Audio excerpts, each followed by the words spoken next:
Anda kembali bersama kami dalam IDX per Session Closing. Resesi ekonomi yang dihadapi Indonesia akan secara langsung berdampak kepada masyarakat. Ekonom KOR Muhammad Faisal mengatakan perbaikan iklim usaha yang lambat hingga tahun depan akan memicu pengangguran yang melonjak. Ekonomi Indonesia hingga akhir tahun dipastikan masih akan terpuruk. Resesi ekonomi akibat pandemi COVID-19 akan berdampak langsung kepada masyarakat.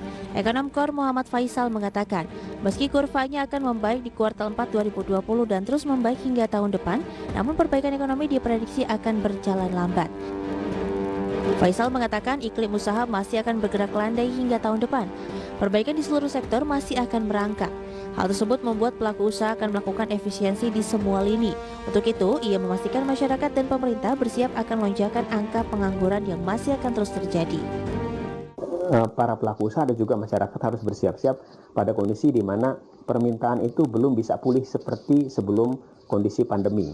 Ya, jadi artinya bisnis juga masih lesu, ya, permintaan itu masih lesu, sehingga efisiensi ya dari sisi pelaku usaha akan masih kemungkinan besar masih akan terus dilakukan, dan di antara bentuk efisiensi bisa jadi para pelaku usaha akan melakukan penghematan juga dari sisi tenaga kerja, dan ini bisa berdampak juga berarti potensi peningkatan pada pengangguran dan juga kemiskinan kalau kemudian tidak direspon dengan intervensi pemerintah dalam bentuk stimulus-stimulus dan juga bantuan-bantuan sosial.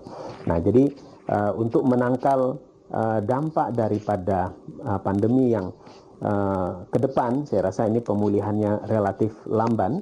Nah, oleh karena itu upaya untuk menanggulangi akar permasalahannya atau mengatasi akar permasalahannya dari sisi pandeminya itu harus, saya rasa perlu lebih serius lagi.